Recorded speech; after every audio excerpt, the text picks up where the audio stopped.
Hey gamers, Maniac here with GameAccess.net, doing another Memories of Maniac, where he talks about a various bunch of topics ranging from whatever he remembers from his earlier days or the earlier days of gaming. Hope you guys appreciate the new set. We are going to be shooting more of it in the future, but for right now, I just kind of wanted to share this video with all of you. A lot of people like to talk that retail is dead.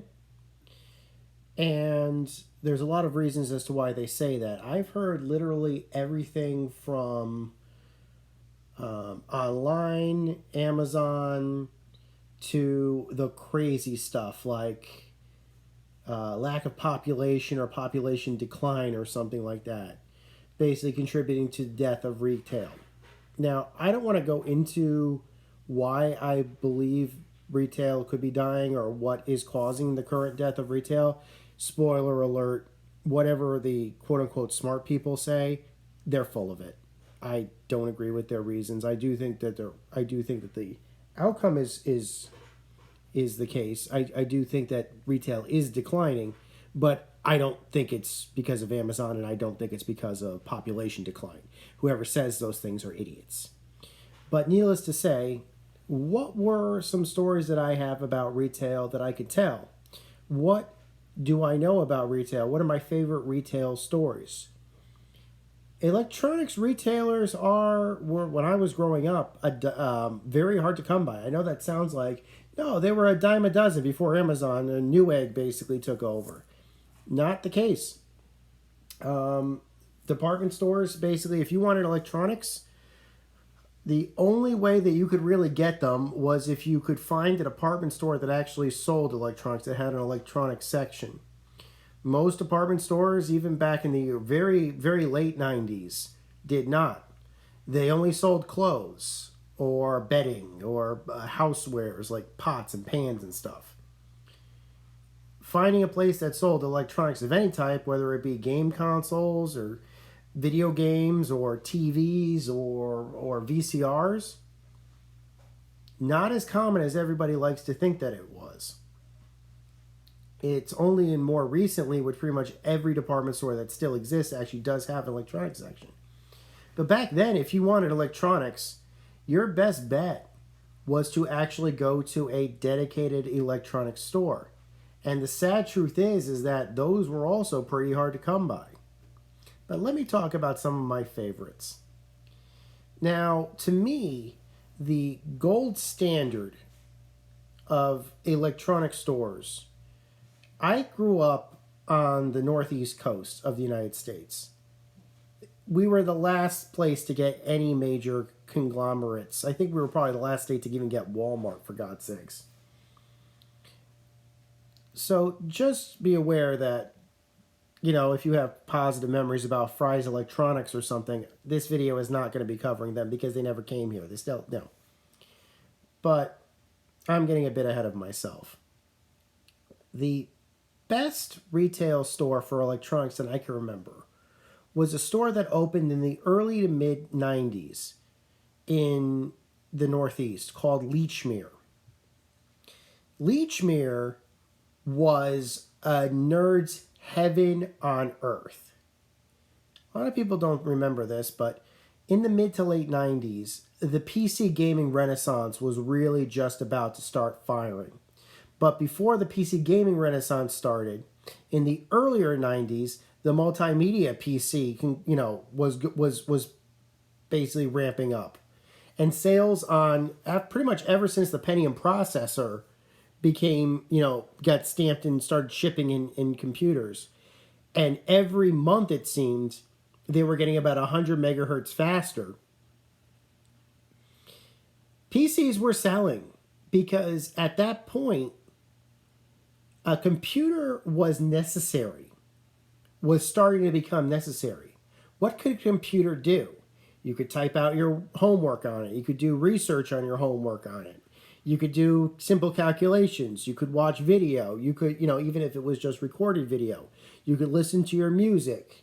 You could keep track of the news, even if it was just simple text or still images.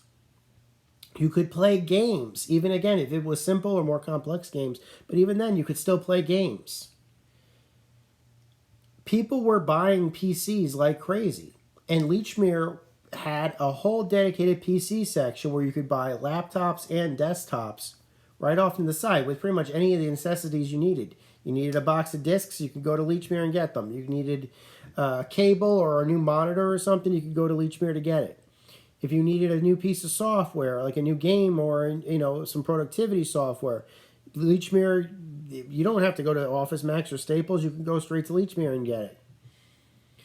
And that was a big deal. On top of that was just one section of the store, and it was large, but it was a small section.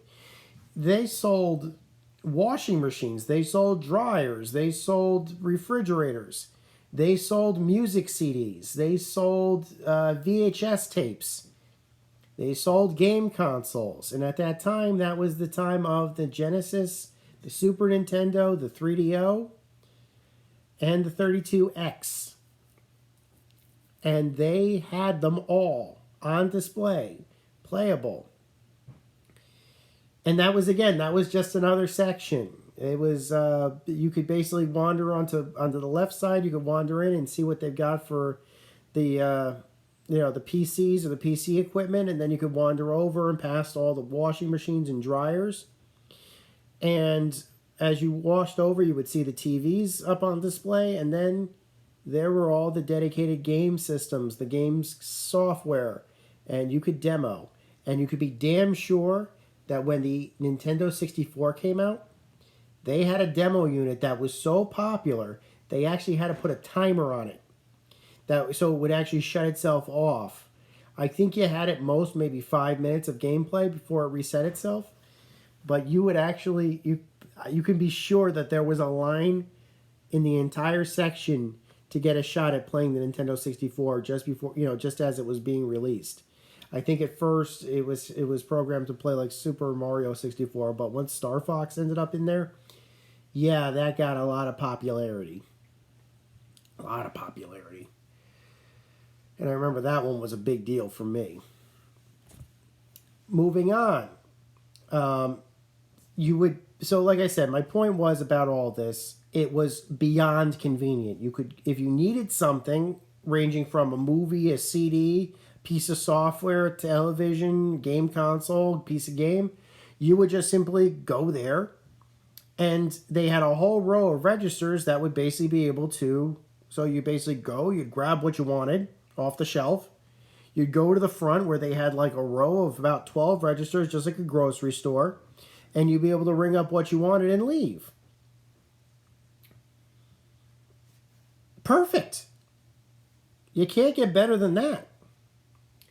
And I remembered its overwhelming popularity, at least in my area, was so high that Circuit City, and I'll talk more about Circuit City later on, that Circuit City actually moved literally down the street because they felt that they could compete against Lechmere.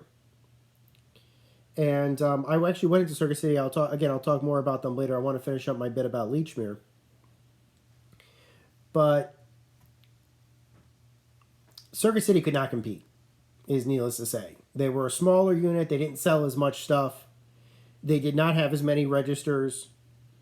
The prices were, they comped the prices, so basically it was like pretty much the same prices. But again, they didn't have as big a selection as Circuit City did. I'm sorry, as Lechmere did. Lechmere was the way to go. So what caused its downfall? When did it die? Why did it die? It sounds like, I'm describing it, it probably did very well for itself. And the truth is it did. But it did fail. Circuit City, unfortunately, did outlast it. And the reason why, unfortunately, was because of, my theory, I heard a theory, and the parent company essentially failed. Now, a lot of people didn't know this. And I don't know just how true this story is, but I heard an anecdote from my middle school music teacher who apparently knew the 411 about what was going on. and basically described it as such. Lechmere was very popular. It was selling like crazy. And then just one day we all found out that it was closing. And a lot of people thought to themselves, why would a store that is so obviously popular, is selling like crazy, is so well maintained, so well managed, apparently, because again, it's getting plenty of traffic, it's getting plenty of sales. Why is a store so successful just failing, and we're going to be out, the ability to use it and shop with it? And I was told it all had to do with corporate America, basically. And I will go into that in just a second. Essentially, Lechmere had a parent company that wasn't really interested in buying it. From what I was told, the parent company wanted the name Maytag, and they couldn't get the name Maytag. But apparently, Lechmere had Maytag's name, or had the rights to the name Maytag. And so this parent company bought Lechmere not because they wanted Lechmere, but because they wanted Maytag. And they ended up getting Lechmere with a deal, and they mismanaged it, and the store went under, basically. Again, I don't know how true that is. I'm sure there's a life or business lesson in there somewhere for somebody with a brain. But needless to say, Lechmere did collapse in on itself, and essentially the store shuttered. And for at least a couple of years after that, I basically had to do all my electronic shopping in the area at the Circuit City. Now, at around the same time that Lechmere was closing up, there was another store that was also really successful called Nobody Beats the Wiz. Literally, that was the whole name of it. It wasn't The Wiz, it was Nobody Beats the Wiz. Now, I have to admit that I wasn't as much of a patron of Nobody Beats the Wiz because there wasn't one that was as close. I think there was, the Nobody Beats the Wiz was in, there was one in the Milford Mall at the Post Mall. And I can't remember where the other ones were, but there was a flagship store somewhere that wasn't near, it was in my state, but it wasn't near anywhere else. And I remember going there Christmas 1995, or just around Christmas 1995, Christmas Eve 1995. I have a great story about it because my father wanted to buy a brand new Sony Trinitron TV. My father only bought Sony televisions for the longest time. Now he's gotten over it, and now he's a big LG fan. But at the time, this was the late 90s. My father, even through the 80s, my father was like, it's either Sony or it's nothing. Because they made the best CRTs even back then. Those Trinitrons, even to this day, are still holding up. So he wanted to go to the Nobody Beats the Wiz to get a deal because I guess he had heard they had a deal on large screen Sony Trinitrons. And it took him a few hours to basically purchase it because he was going through all the bells and whistles about everything that he was going to need with the TV stand or what TV he wanted and stuff. So I was in there for at least a couple of hours waiting for my father to conclude his business deal and get his TV. And I remembered that somebody at Nobody Beat the Wiz had hooked up one of their PC monitors to a VCR that somehow had a VGA output. Don't ask me how or why it had that. And the VCR had a copy of Star Wars, like the THX remastered version of Star Wars loaded into it. And, yeah. I remember it's pretty much spending the whole Christmas Eve watching Star Wars on the display CRT. And I had just become a fan of Star Wars. I became a fan of Star Wars in 1994. And I was waiting for the THX remaster, but yet it was out, and I was hoping to get it for Christmas, and I did actually end up getting it for Christmas that year. But yeah, Nobody Beats the Wiz actually did have it, so I remember fondly that Christmas Eve with my father waiting in Nobody Beats the Wiz, watching the original Star Wars on special editions, just remastered original VHS print, and waiting for my father to pick up his brand new television, his Sony television. So, fast forward, Nobody Beats the Wiz was going to fail. And I think one of the last stores that was left open was the store at the Milford Post. I don't remember when it closed, but I remember this was at least 1997 when it was closing up. Because I remembered actually going there for one of the last days of operation, trying to find any deals that I could. And I remembered it was not easy to find deals because the store had been pretty much ransacked by the time I got there. But true story, there was actually something that I was looking for. When I remember that year, 1997 was the year of Star Trek. Was the year I got interested and I watched Star Trek First Contact on VHS, and that had kind of started making me a Star Trek fan. And I remembered renting it, one of the original copies of Star Trek First Contact. And if anybody has seen the original Star Trek First Contact VHS release, you would know that there's actually a preview on it for a CD-ROM adventure game called Star Trek Borg. And I remembered when I was in Nobody Beats the Wiz, and this is true.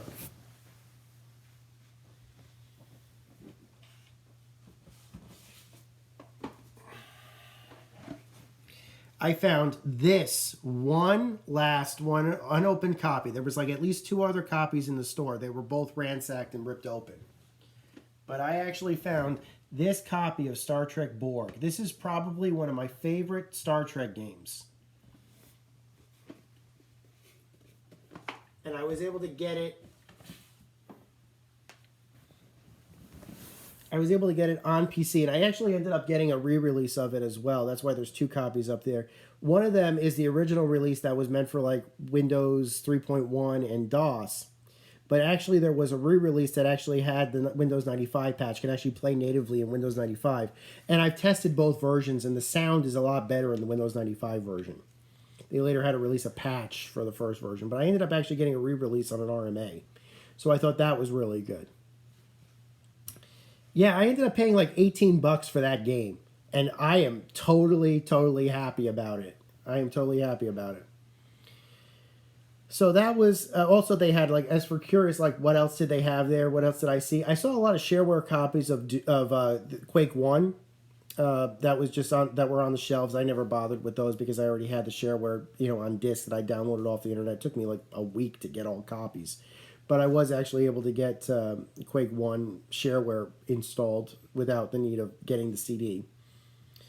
And but yeah, those are my 2 favorite Nobody Beats the Wiz stories.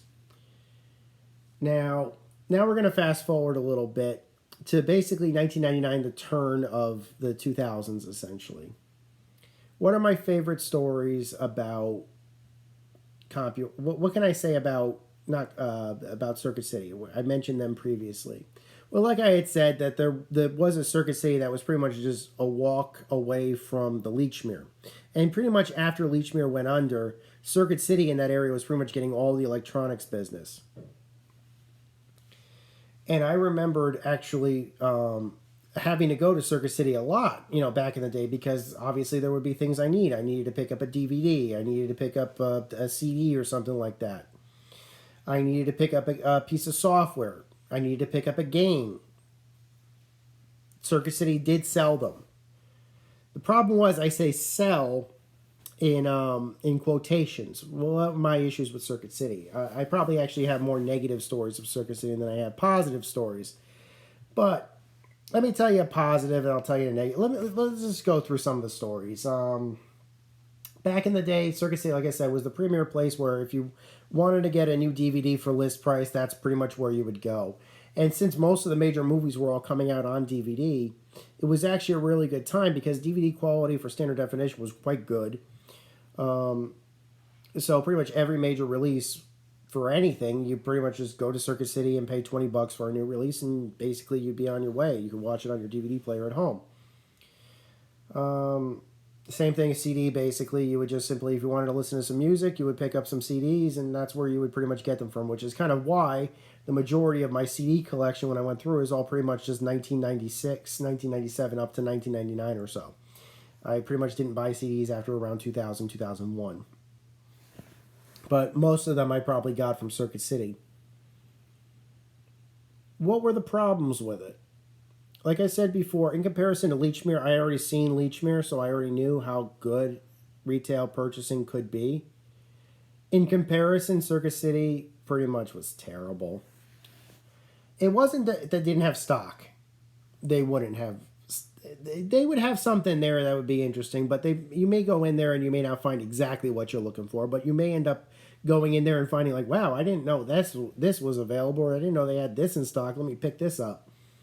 So it was kind of like a push-pull kind of thing, basically, where you may not find exactly what you're looking for, but you may find something like a diamond in the rough, essentially. The other problem is, and this is one of the oldest jokes in the universe, and I credit Dennis Miller for this, you can encircle the globe with just 4.5 Circuit City receipts. I have to credit Dennis Miller for that joke. That's his joke. It is completely true. At that time, a Circuit City receipt was long. You could buy one thing and have like literally a receipt that was like 20 feet long, literally. Could they possibly have made those receipts any? I have no idea why. I mean, sometimes they would. Some of it might have to do with how they process credit card payments. Like they had touchpads, but they weren't really touchpads. You had to like put the receipt in, and so your signature would be on your receipts if you were paying credit card or something. But also, like there would be other things like the return policy was like 30 feet long or something. I think that might have something to do with as to why it was so long. But needless to say, I could at least deal with it as long as I could actually pick up a purchase. And that's where this story gets to be bad, and that's where we start getting to the bad part. Remember how I said Leechmere would have like 20 grocery rolls? Circuit City wouldn't have any registers open. They were of a mind where it was kind of like a department store where you'd have a register here, and then on the other side of the store you'd have another register here, you'd have another. Circuit City was kind of like that. The problem is that Circuit City, even when a Circuit City was new, they never manned their registers. Ever. All the registers were just off. So how did you make a purchase in a retail store if all the registers are closed? Please, somebody tell me this. Post a comment below if you're a store manager. Even today, this is still a problem. How can you run a retail store with all of your registers closed? Please explain this to me. I'll wait. But Circuit City would never have the registers closed. I'm sorry, registers open. Ever. If you wanted to actually purchase something, you would have to take it to customer service. Why? I have no idea. And the problem is that when you're at a retail store that sells electronics and you're going to go to customer service, the likelihood is pretty much 100% that customer service is already being used by some idiot who bought something he shouldn't have and didn't know how to make it work because they're an idiot. And they're trying to get a return on what they never should have bought in the first place. And of course they can't because it was the reason it didn't work was their fault. So I'd go in there, I know exactly what I want, like a DVD or a CD or something like that. I pick it up. I'd have to go straight to customer service. I'd be 3 minutes to purchase, and then 20 minutes of waiting. I'd be the person right behind the guy for 20 minutes every time at Circuit City. Amazon has this thing called one click. That's what a retail establishment should do. They probably got it from retail establishments when they worked. But Circuit City decided they're too... Meanwhile, by the way, it has nothing to do with understaffing. I know nowadays they could say, well, we can't man the registers because we're understaffed or something. There would be like a dozen people working there. They'd all be standing around talking to each other. There was staff all over the place. Managers, retailers, whatever, stock people. There were people all over the place. They wouldn't be doing anything. Ever.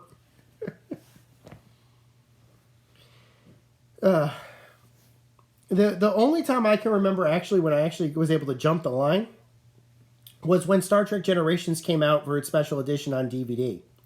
And the reason why I was able to do that was because there was a problem with the printing on Star Trek Generations. It listed in the back of the DVD, 2-disc set, that there was a special feature that they had to cancel at the last minute. And so what happened was that there was quote unquote a recall of those discs, But they decided to just release them anyway, with the caveat that if, as long as the retail staff, as long as the clerk told you, it should be okay. As they waited for the right release to come out. And I remembered saying, okay, it's good, it's bad, it's good. And I came out on a day when I was fairly certain they had cleared it up. So I talked to the clerk, because I looked around and I said, I didn't see the movie. And so I pulled one of the clerks who wasn't doing anything aside, and I said, hey, I'd like a copy of Star Trek Generations to this set. He's like, well, we don't have them out because I don't know if we can sell them. Okay, can you find out if they can sell them? Okay. I think he might have checked with somebody. It wasn't a long wait. Certainly wasn't as long as if I had waited, at customer service or something. It wasn't a long wait. And he came back and he said, I haven't been told no. So I'll just give you the caveat that you're buying this knowing that this special feature is not here, but it's written on the box. Fine, sell me. And he basically took one of the registers that were never used. I think he brushed the dust off of one of them, turned it on with his activation code, and rung me up. And that was the one time I got to jump the line. One time. I still have that DVD. I'm not getting rid of it. It's my DVD.